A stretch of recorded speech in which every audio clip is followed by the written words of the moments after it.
Jump in. Just want to say welcome to everybody who's joining today. Again, the 2025 iteration of the IWERI Water Resources Seminar Series.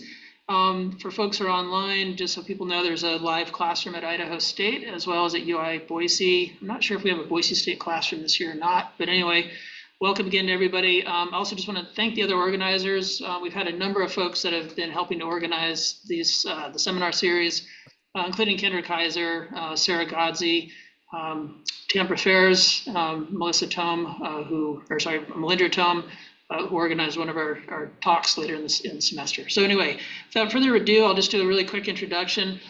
Today, you see with the title of the talk, Challenges and Opportunities in Evaluating Potential for and Effectiveness of Stream Restoration. It's going to be a tag team today with Colden Baxter, who is professor of ecology at Idaho State, who got his PhD in fisheries and philosophy of science at Oregon State, and then Sam Carlson, who's an interdisciplinary scientist with the Clark Fork Coalition, who has a PhD in ecology and environmental sciences from Montana State. So without further ado, I'll turn it over to you guys, and again, thank the whole group for joining us today.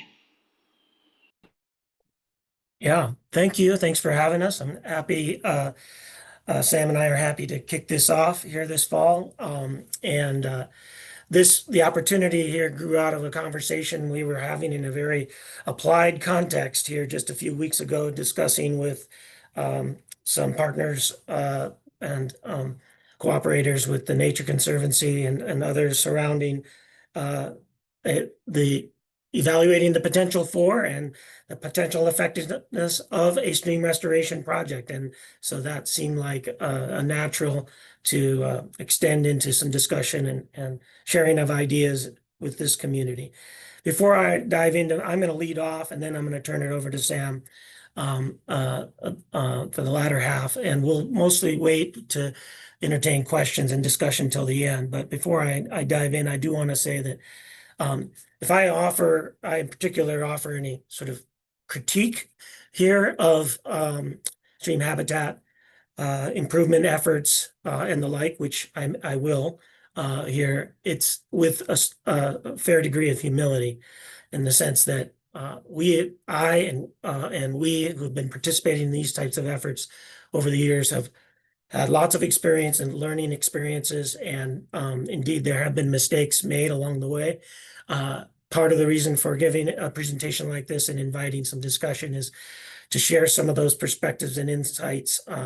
And so with that, I'll dive right in here to some big picture.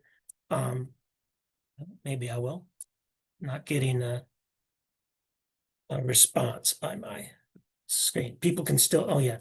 First, some big picture commentary about habitat, quote, restoration.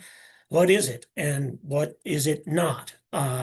It is actually, I think most people agree that it tends to be aimed at mitigating past or ongoing degradation of habitat, but it comes with a variety of assumptions, and I want to evaluate what some of those are and some of the challenges and opportunities here. Indeed, it is about the in restoration means implies that we're trying to make something like it was before, making habitat great again at the risk of that well-worn phrasing. It is, though, envisioned and implemented, of course, with this set of oftentimes embedded and implicit assumptions, not always made explicit, and though that would be helpful in my assessment.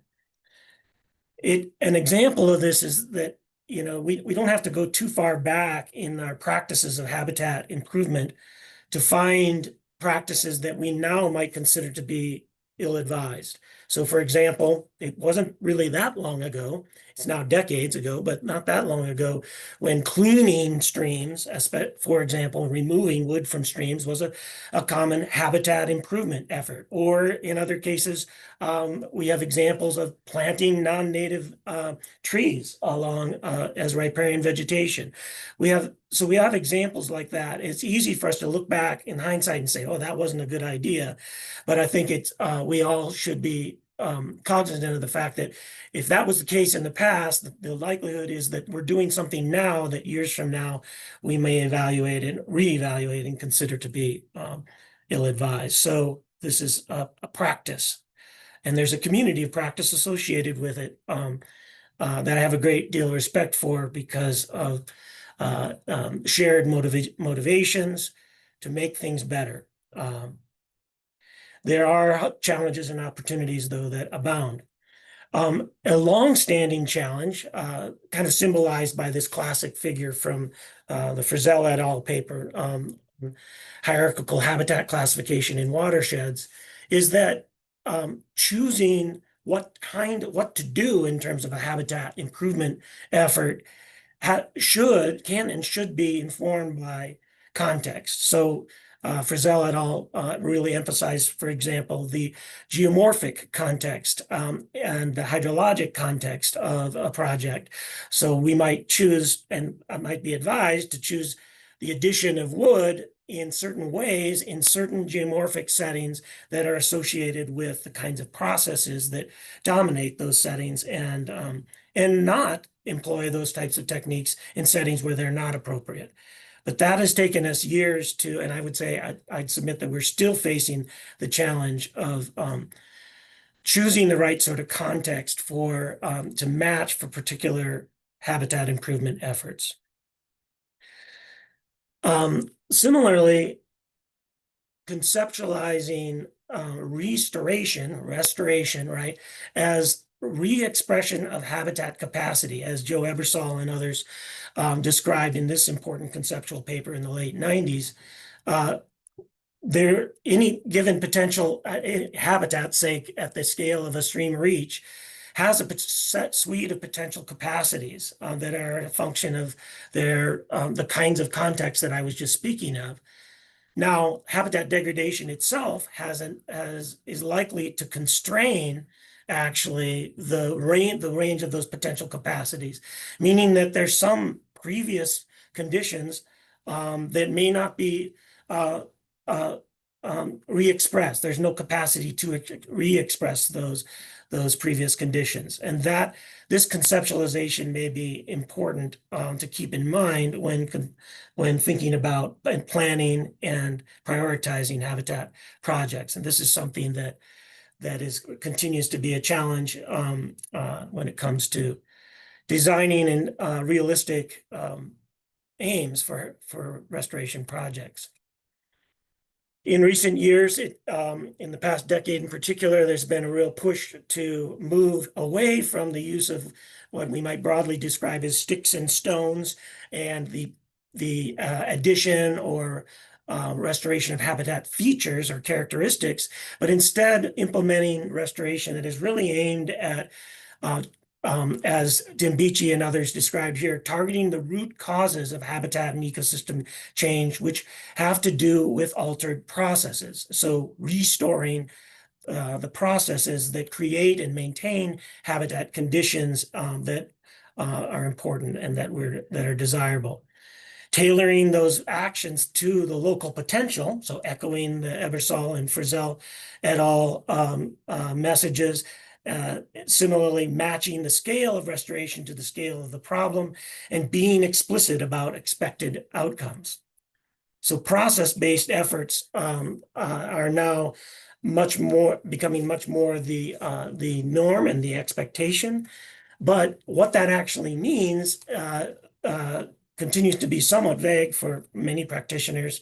It includes, as Beachy et al. Described, selecting actions and developing a prioritization framework in the context of an entire watershed and the needs and the aims of the work, of course.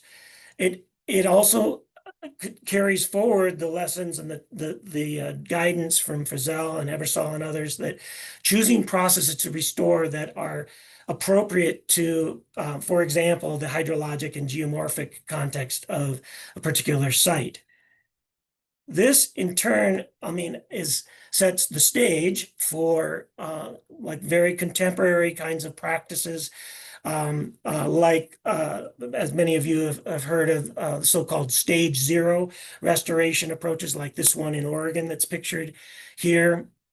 But where sediment and wood, for example, are filled back in to allow a stream and river floodplain to reclaim and reestablish, following in many cases many decades, if not centuries, of wood and sediment regime alteration. But even practices like this, or maybe even especially practices like this, require a kind of tuning and matching processes with context, because of course a stage zero restoration project, or for example the reintroduction of beaver or the use of beaver dam analogs, all of these have the for example biological, geomorphic, and hydrological context to match. As an overarching principle, here's another photo of an Oregon-based stage zero restoration effort.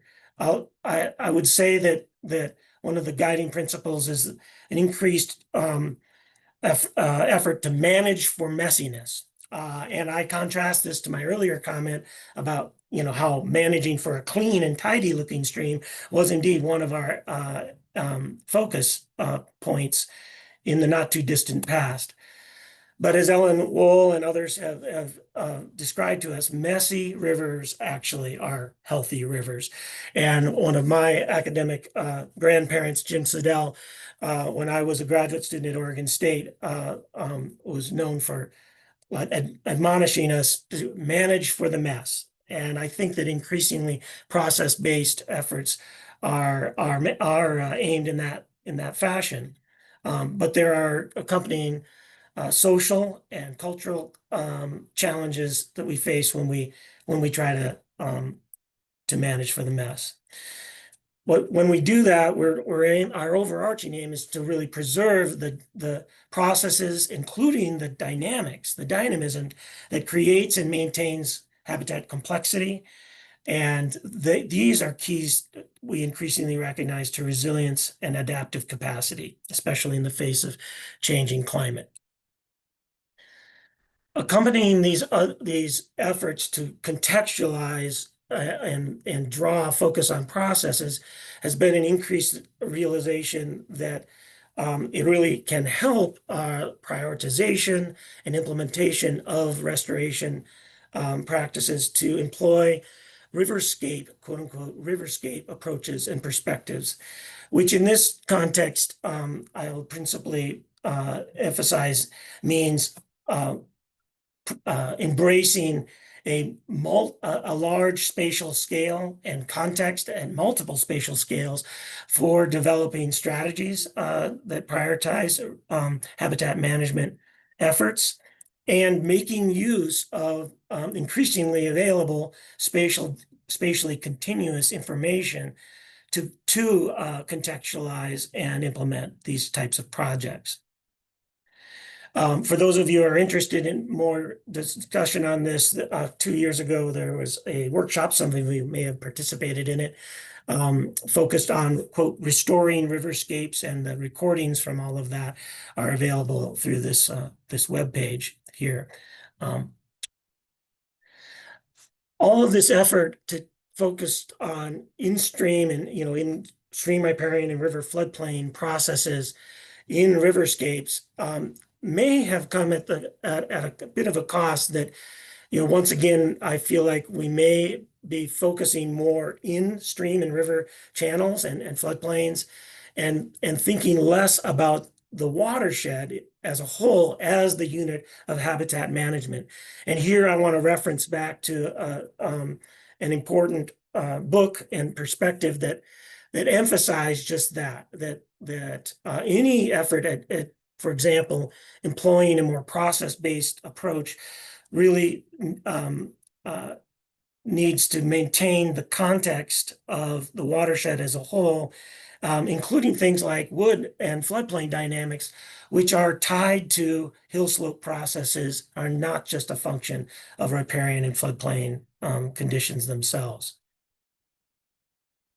This in turn is linked to, and I think should be linked to, our spatial strategies in planning habitat improvement projects throughout whole watersheds.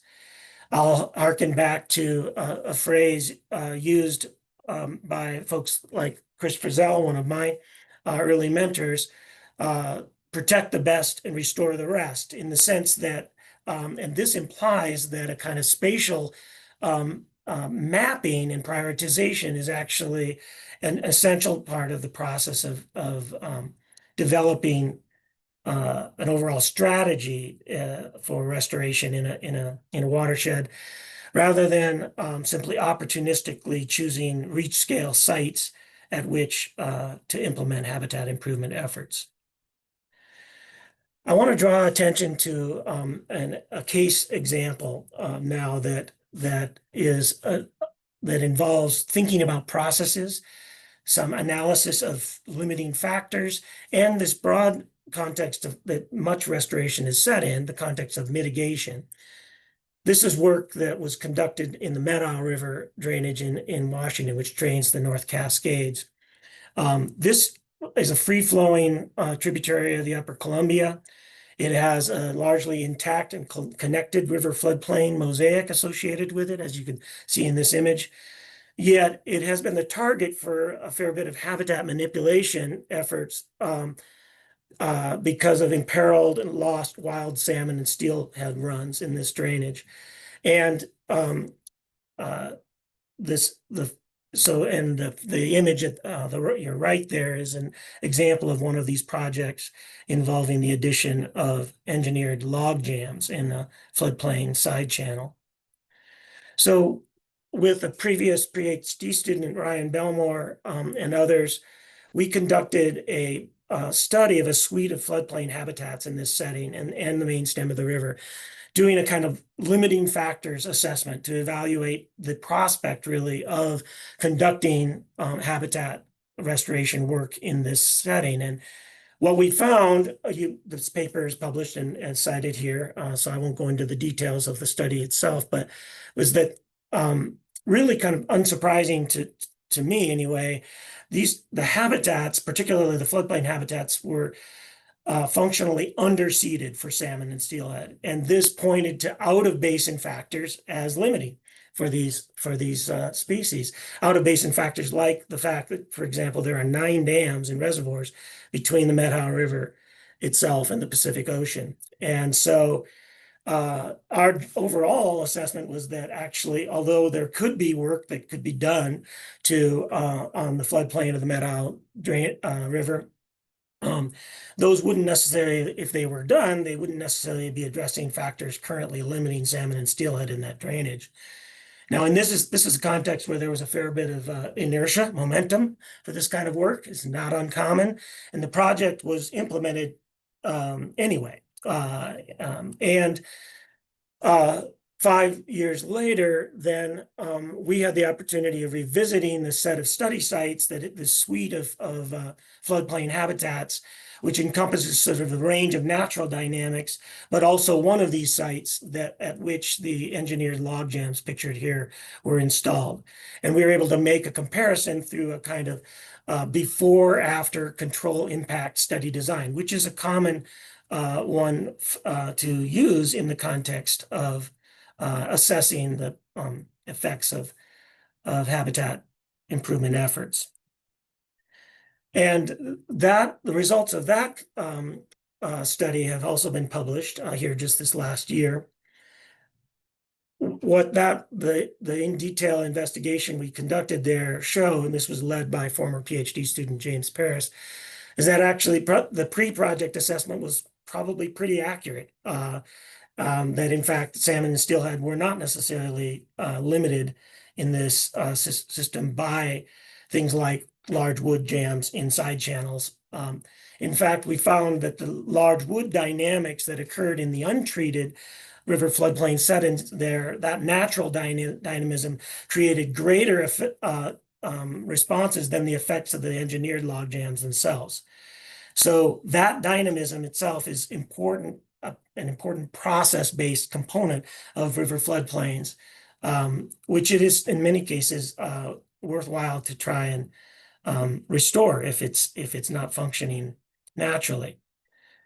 It does, however, raise the question, this project may have not done any harm, to use the Hippocratic sort of uh, allusion there, but should it be counted as credit in the context of mitigating for the loss of wild salmon and steelhead?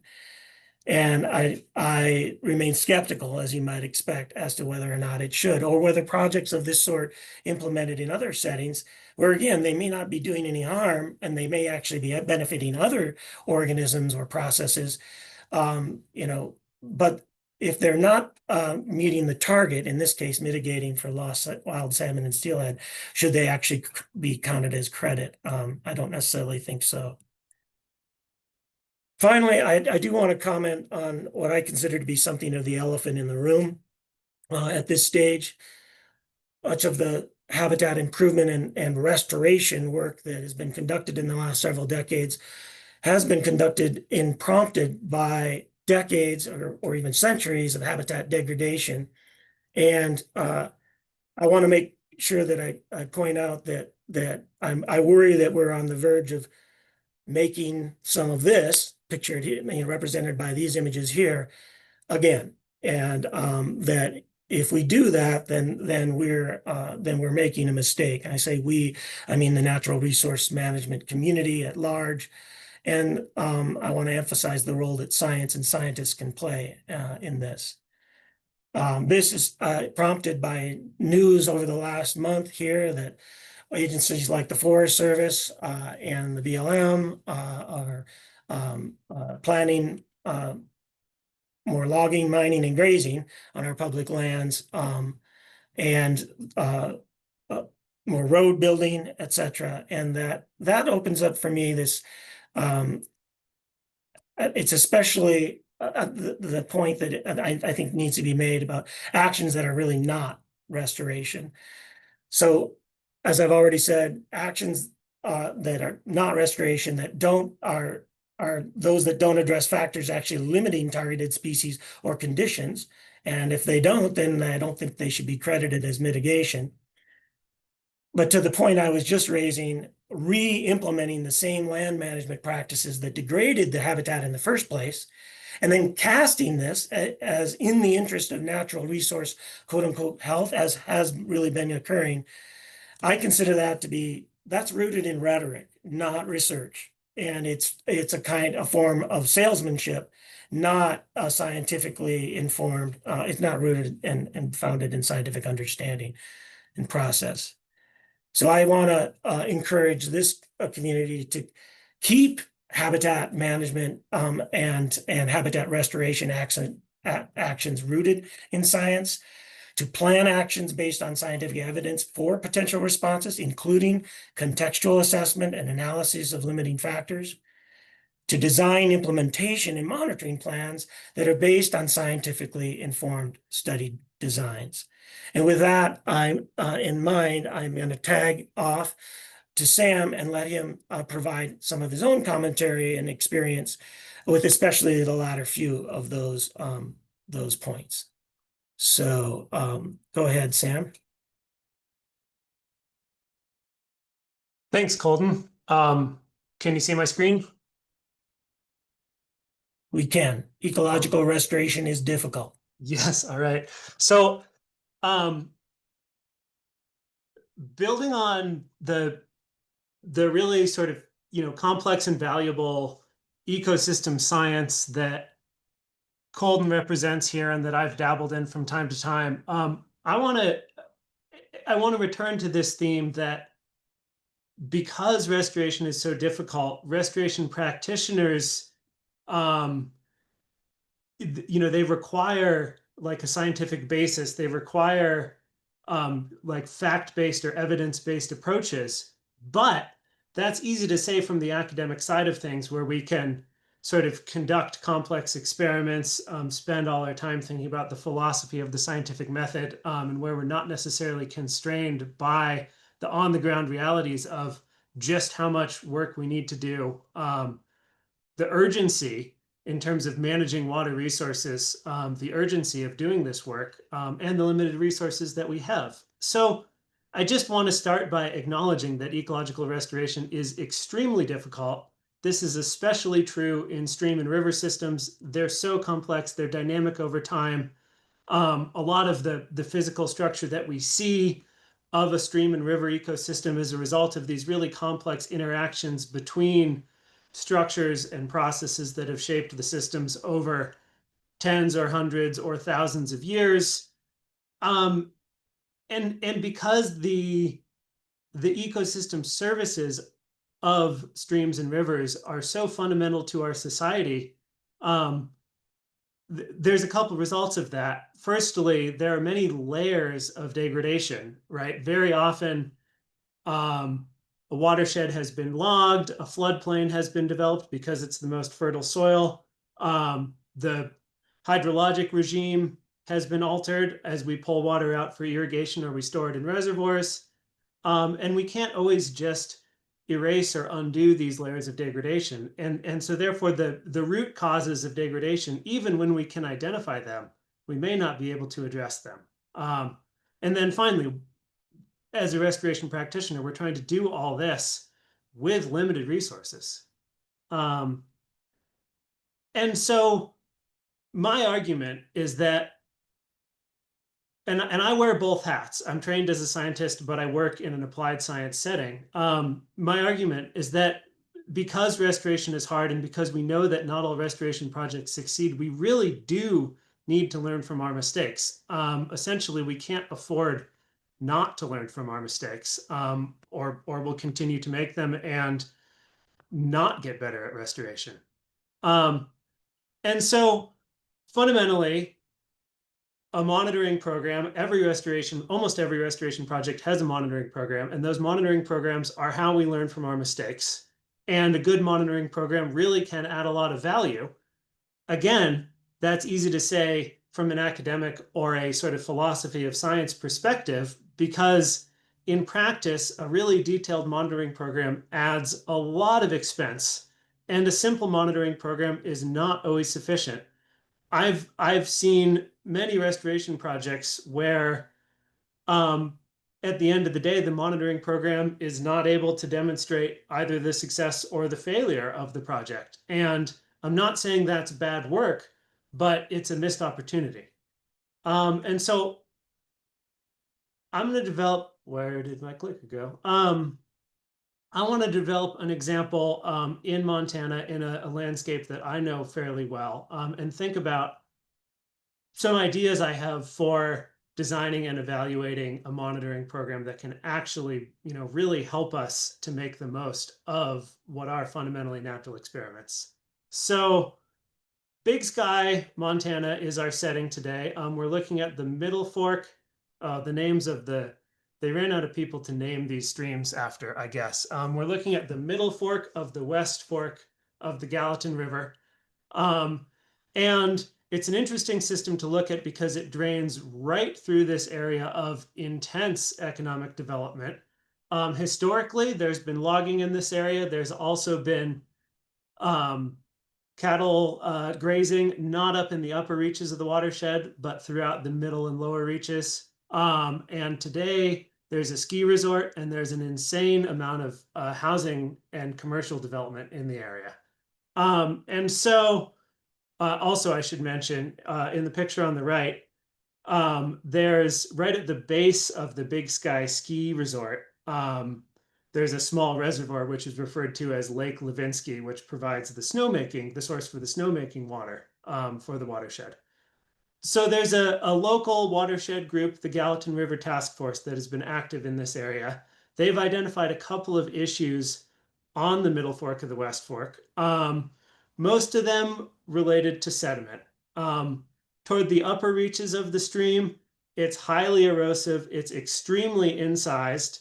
And as you move down toward the middle and lower reaches of the system, there are problems with excessive sediment, sort of silting over the spawning gravels, and just generally plugging everything up. So the Gallatin River Task Force, they have limited resources like all these watershed groups do. And so they decided to do they call them post-assisted log structures. In other In other cases, they might be called beaver dam analogs, but I'm just going to call them channel spanning structures. So the Gallatin River Task Force decided to come in to bring in these channel spanning structures. It's pretty cheap. And they have the idea that in the upper reaches, this is going to increase the sediment holding capacity and reduce the downstream transport of sediment, and also to gradually aggrade the channel and sort of address this incised channel form, reconnect the stream with its floodplain. It's all the sort of keywords, all the things we're trying to do. You know, it's not unique to this system. That's why I like this example. And so, again, the layers of degradation, certainly, I think my next slide, oh, there, so there I am with my trusty field assistant. And I do want to emphasize the context up here. At the headwaters of this restoration reach, we're looking at the outlet from the reservoir. That's actually you can see the top of the Big Sky Ski Resort peeking over. And so the water coming out of this reservoir is actually quite low in sediment. So there's an interesting like landscape scale context here that we have to wrestle with, wherein we're probably in a sediment starved system at the top, but it's highly erosive and it quickly transforms into a system that's overloaded with sediment.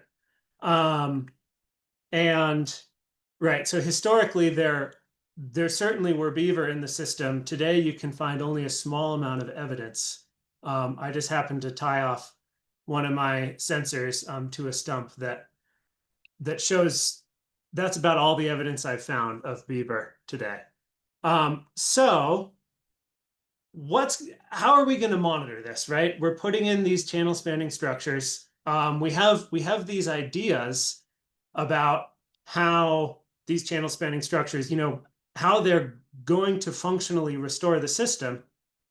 How do we come up with a monitoring plan that's actually sufficient so that we learn something from it? Because if this works, great, let's keep doing it. If it doesn't work, let's figure out why and try something else. So briefly, I want to wrangle with the scientific method really just for the purpose of putting the ideas behind this restoration project into the context of the scientific method. And so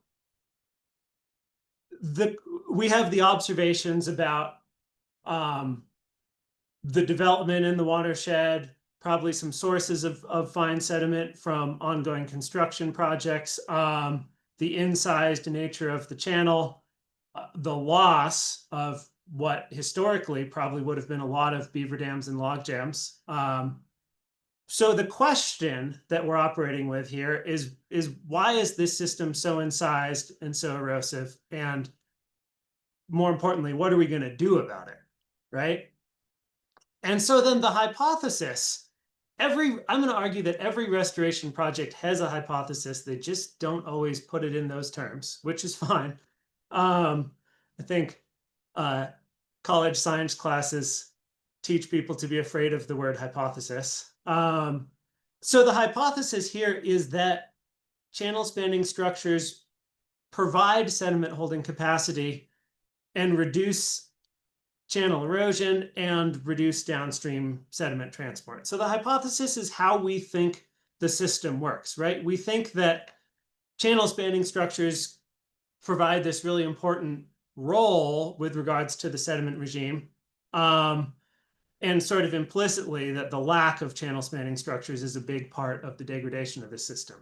So from that hypothesis, we lead to a very simple prediction, right? If we restore channel spanning structures, or if we put, you know, a surrogate or an analog of the natural channel spanning structures in place, then we would expect to see, if our hypothesis is true, that the channel might aggrade, that sort of incised condition could be relieved over time, and that we would reduce the downstream sediment transport. And from a scientific perspective, this sort of experiment could go multiple ways. You know, one thing we could do would be find a system that has channel spanning structures in it and tear them all out and see what happens. From a restoration perspective, we're not That's not our modern approach, although as Colden mentions, we maybe have done that experiment. We just didn't do great monitoring at the time. And so we'll talk through sort of the latter parts of the scientific method. My main point here is that the question and the hypothesis and the prediction are fundamental to every restoration project, whether we use those terms or not.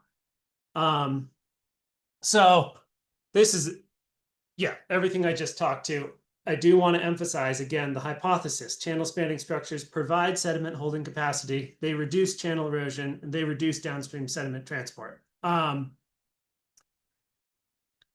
That is the hypothesis because that is our vision of the system. It's our vision of what we can do to restore this system. And I've been I've been peripherally involved in this project, but the Gallatin River Task Force who carried it out, they believe in that hypothesis. They believe strongly enough to spend thousands of dollars and a lot of time trying to restore those channel spanning structures. So because they believe in that hypothesis so strongly, that creates a really a powerful opportunity to design a good monitoring program. And so I want to talk a little bit about sort of a very simple framework for evaluating a monitoring plan. It just comes down to one question. Is the monitoring plan capable of convincing me that the project doesn't work? And this is a powerful question because I really, really think that the project does work, right? I think that the loss of channel spanning structures historically is the proximal cause, if not the root cause, of a lot of the degradation that we see in this system. And I think that the hypothesis is true, that channel spanning structures provide this critical erosion control and sediment holding capacity. And therefore, I expect that the prediction is true as well, that by restoring these channel spanning structures, we will really agrade the channel, reduce downstream sediment transport, and actually sort of address this degradation. And so what would it actually take? I believe that so strongly. What would it actually take to convince me otherwise? So the first monitoring plan, we start simple, and simplicity is the goal here, right? A monitoring plan should be as simple as it can be, but no simpler. And so the first monitoring program that we talked about was just to evaluate the amount of sediment that is collected upstream of these channel spanning structures. So these are a few students from the Montana State University Stream Restoration Ecology class. We picked a good day to go out in the field. And we're just surveying the elevation above the channel spanning structures. And you can see how incised, it's a tiny little channel, but you can see how incised this is. It's about 3 or 4 feet below the floodplain elevation for the most part, and in places quite a bit deeper. So for that first idea for a monitoring plan, right, let's just evaluate the sediment deposition. We might predict that if our hypothesis is true, if the channel spanning structures play this role, then from one year to the next year, over maybe a 5-year monitoring program, we might see sediment accumulate and we might see these pools upstream of the channel spanning structures agrade. So that sounds good. If that's if that's the only evaluation we perform of the monitoring plan, then I think it's a great plan and let's do it. But now I want to ask the question, if I don't see the prediction, if I don't see sediment aggradation in the pools upstream of these channel spanning structures, will I be convinced that my hypothesis is wrong, right? That channel spanning structures don't play this important role in terms of sediment dynamics in this system. And I very strongly believe in the importance of channel spanning structures. So the answer is no. If I don't see sediment accumulation, I'm not convinced. Why am I not convinced? Well, it makes me think a little bit more, the first thing I do is I think a little bit more broadly about the context. How could it be that I'm not seeing this aggradation, even though I still very strongly believe in my hypothesis, right? And so maybe where I come to in this example is that we're right below the outlet from the dam. So maybe we really are in a profoundly sediment-starved system. And in terms of the sediment dynamics in this part of the system, maybe it's not about deposition at all. Maybe it's just about erosion. And so maybe the role of these channel spanning structures isn't to stimulate deposition. Maybe it's just to control erosion, right? And if that's the case, then trying to observe the function of these channel spanning structures just by observing sediment deposition or aggradation of the stream bed is a lost cause. So I have to throw out that monitoring plan. It can't convince me that I'm wrong. And so I know, having gone through that thought experiment, I know that it's not sufficient. So the second one, and this was sort of a semester worth of thinking and poking around conducted with these students. The second one was turbidity, right? Turbidity is easy to measure. You can go out there, you can grab a bunch of samples. If we measure a longitudinal profile of turbidity, what are we going to see, right?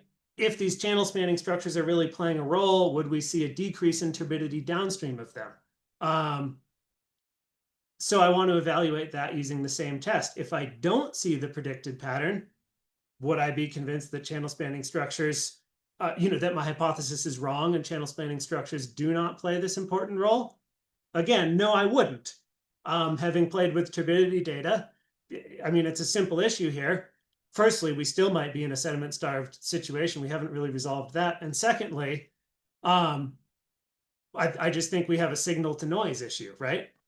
So there's different reasoning, but it's the same test. Another test we could do here would be to look at the residence time distribution. So we can pour salt in the stream, watch it go by, see how long it takes. And essentially what we're looking for here is slower moving water or pockets of longer residence time. And that's based on this idea that the slower moving water has both a capacity to actually deposit sediment, but also is just fundamentally less erosive. And so this one is interesting because we couldn't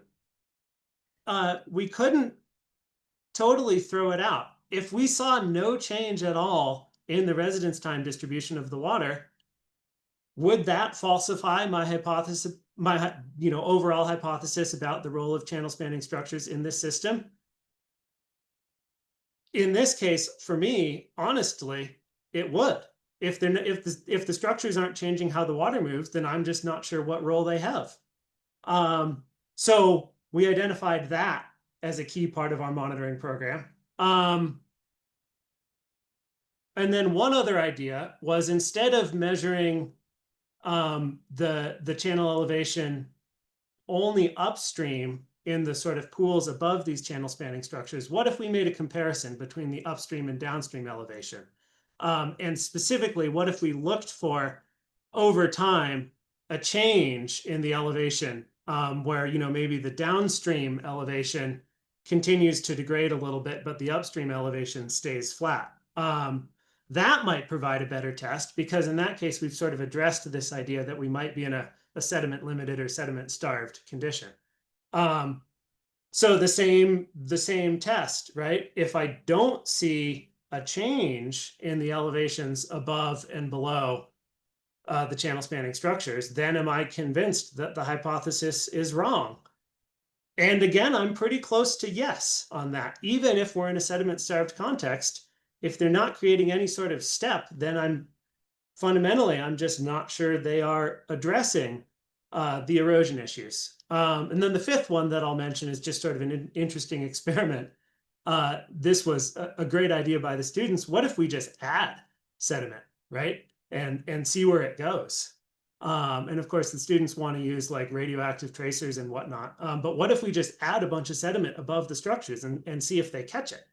And that is as like a further experimental manipulation, that's a really powerful test. But it has the weakness of sort of taking this whole restoration project further out of context. Because if we're in a sediment-starved system, the capacity to hold sediment is maybe less important than the capacity to, or than, any reduction in erosion. So a sufficient monitoring plan must be able to falsify the hypothesis. That's the entire idea here, because it's very powerful in this context. It's more powerful in a restoration context than it is in a general scientific context, because as restoration practitioners, we so strongly understand and believe in the hypothesis, right? It wasn't just a random idea to throw channel spanning structures in here. That hypothesis is well developed based on the community's understanding of this system. And because we believe so strongly in the hypothesis, when we ask that question, can the monitoring plan convince us that the hypothesis is invalid? It's a very powerful question, because it's going to take a lot to convince us that we're wrong. And so essentially, we've sort of shortcutted the meat of the scientific method, where we have to think about type 1 error and type 2 error and statistics, and we've just replaced it with this logical test. But it works because we do believe in the hypothesis, and frankly, we are emotionally invested in the project.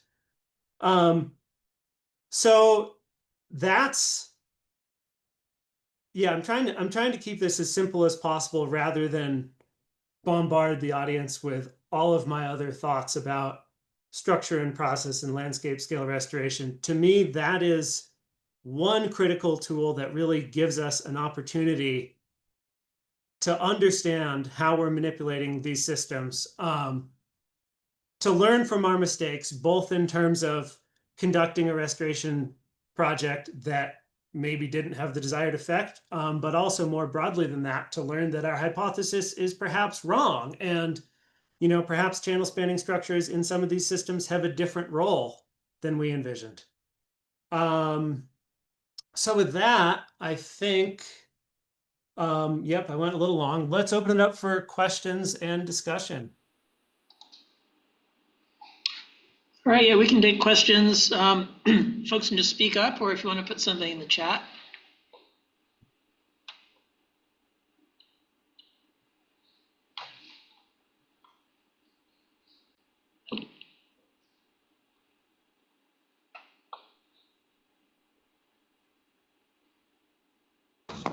Hey, Tim, can you hear us? Yeah, loud and clear. I have a question. Nicole from Boise. I was just wondering what the time frame of your monitoring plan was, because I feel like your results might be different depending on whether you go a month after putting these channel structures in versus a year after. So kind of like, is that something you guys included also in your monitoring plan or not?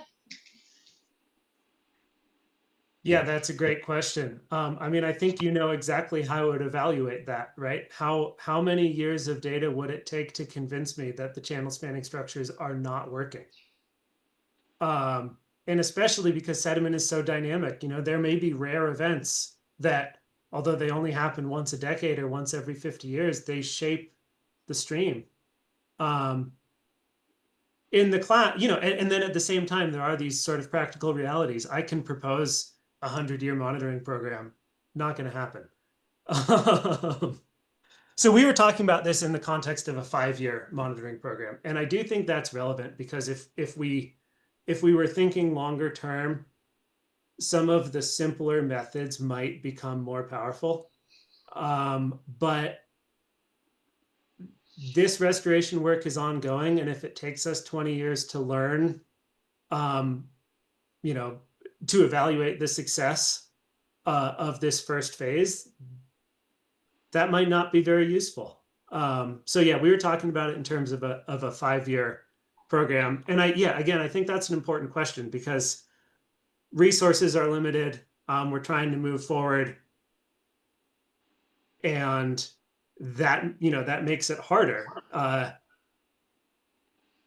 that time constraint is really fundamentally one of the strongest reasons why I'm not convinced that many of the simple methods can falsify the hypothesis. And Sam, I There's don't a know if you, related oh, sorry, go ahead. question. Oh, I was just going to comment. A related question from Kylie in the chat I see, and um, uh, we might assume that restoration projects might take as long to repair as some of the degradation has taken to manifest in the problems.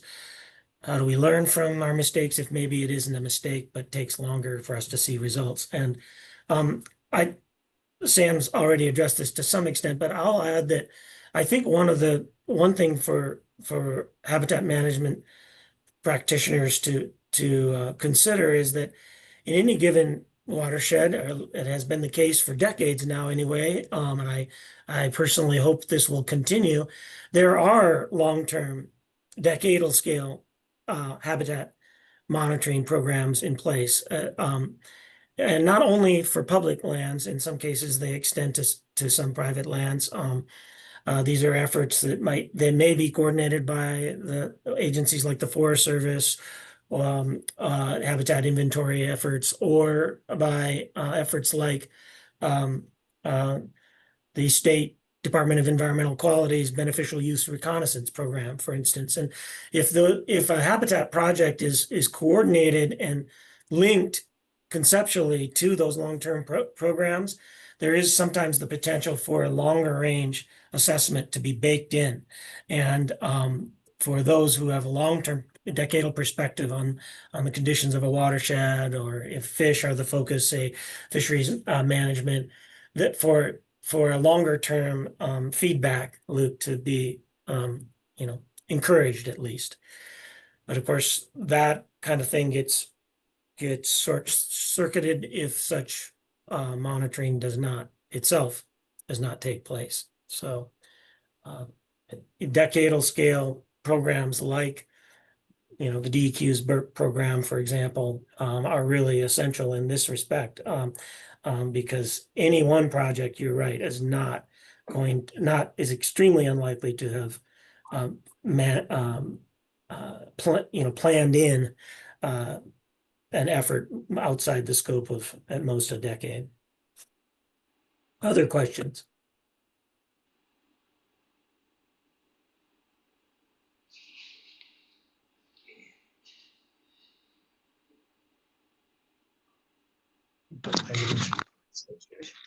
We've got another one in Boise.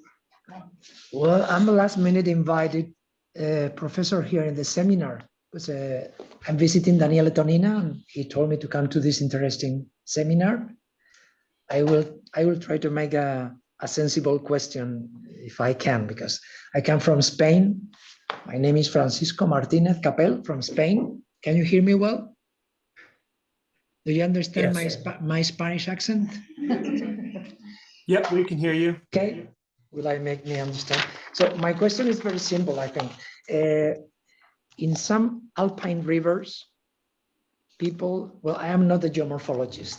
I work in fish habitat. So my question is about geomorphology. Some of my colleagues in Europe, in Austria or Germany, they tell me that some of their rivers change it from pool riffle sequences to plain bed rivers because of the dam and the hydropower regulation in Austria, for instance. So they were losing a lot of suitable habitat for different species of trout and other fishes.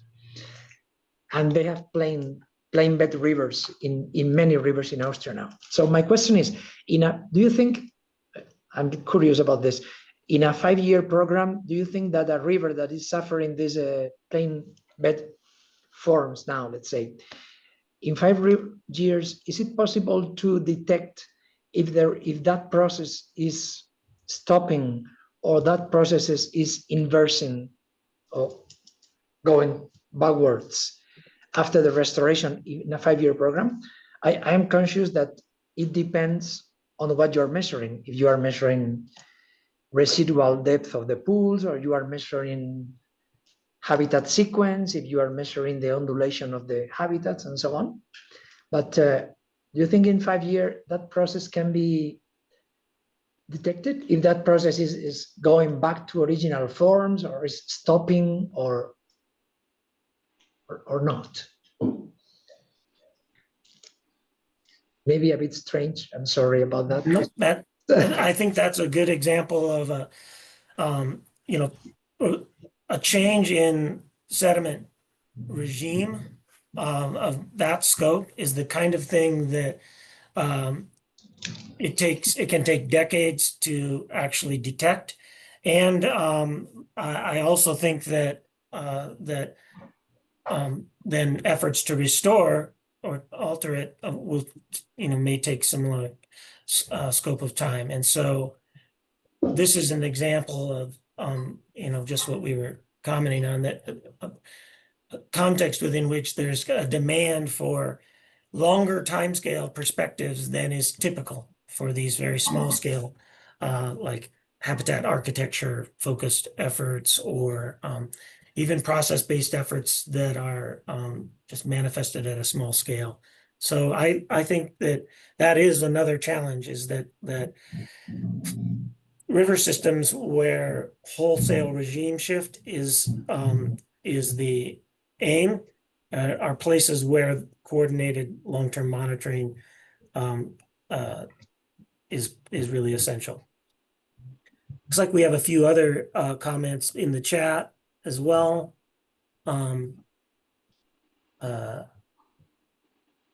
PNW monitored watershed approaches being shared there as an example of long-term monitoring and large-scale monitoring efforts.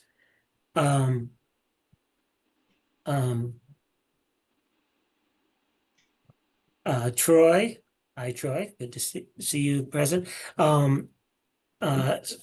It's describing that and asking, I'm curious to hear if you have found any particular simple monitoring metrics that carry over when we're looking for ecological uplift. Aggregation, I assume, simple because they can be usable across projects that have small monitoring budgets. I don't know, Sam, if you have any thoughts along those lines. I don't have a great universal answer for that. My favorite, in a context where you can do sort of pre and post assessments, my favorite tool is to use salt tracers to calculate a residence time distribution or a velocity distribution, same thing, however you want to think about it. Because that is like a very sort of fundamental physical part of how we're trying to, we're trying to restore a system from a fast conveyance system to a more complex, slower system that can deposit and degrade. And so to me, measuring that physical change in how the water moves, it's definitely not the whole thing, but it's a pretty easy part of it.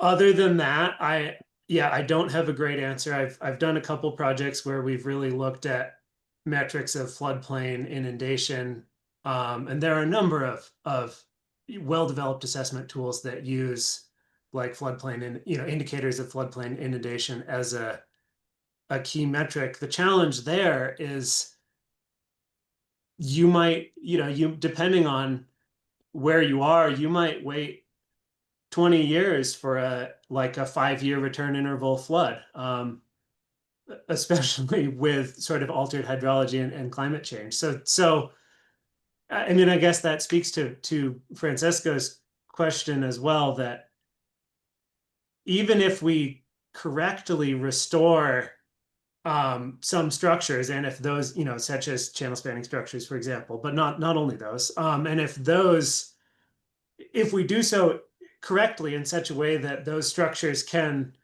initiate important ecosystem processes we commonly talk about in terms of like reconnecting the channel and the floodplain, a diverse riparian community, shifting habitat mosaic, diversity of bed forms as well. We can do all that correctly, but it might take sort of like hydrologic or geomorphic time to really see those changes. So yeah, I mean, I think the monitoring, it remains a difficult problem. I completely agree with Colden that long-term monitoring, even if it's not tailored to one specific project, it's incredibly valuable. And being aware of it and capitalizing on it is an important opportunity. Yeah, that's the best answer I I see. have. I see an additional question from Patrick Naylor, who's asking, is this one critical component of stream watershed restoration is to obtain support from primary stakeholders? How can the efforts for watershed improvement be paired with compromises that resource users can live with? Um, this is a very good question. And I mean, I consider scientific understanding to be the outcome of the co-production process, to use some jargon there. That is the interaction between science and society establishes what we count as scientific understanding at any point in time. So establishing projects that are actually a collaborative between practicing scientists and invested community members is an opportunity to frame projects as a shared learning experience. And I think that has the benefit where it sounds a little idealistic, but I have seen good examples of efforts being framed that way, and including in our own backyard here in Pocatello, Idaho, on the Port Neuf River. And that, I think, is one of the keys. That way, it also frames instead of just framing scientists as the experts who already know all the answers, right? It frames from the beginning the process, as Sam is exhorting us here to do, as a learning process with the potential for the answer to be, well, no, that didn't work the way we anticipated. And so that kind of adaptive framework involving community members on the front end, I think is particularly important. In some contexts, perhaps more so than others. But I don't know, Sam, if you want to comment on that or not. I think you answered that well, Colden. I agree.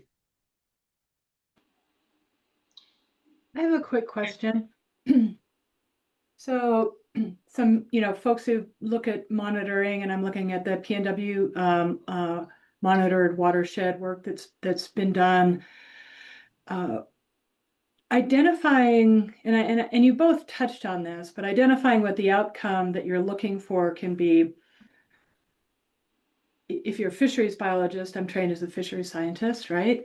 So if I'm thinking about responses of fish to any given treatment, that may look really different than the process-based, watershed-based type work, including the limiting factors that are outside of the basin, like Colden pointed to, say, large dams that are limiting, migration of anadromous fish, say. And yet, working at a certain scale, there may be really important benefits to any number of monitoring efforts or not, right? So these become really big, complicated questions, and who the monitoring is serving is also part of that. And I think you touch on it with your stakeholder engagement and the goals of your projects. But do you guys want to just touch on that, some of that disconnect? Like, you can have great habitat responses or changes in temperature, and yet you're not getting, if you're working for a group of folks who are interested in fish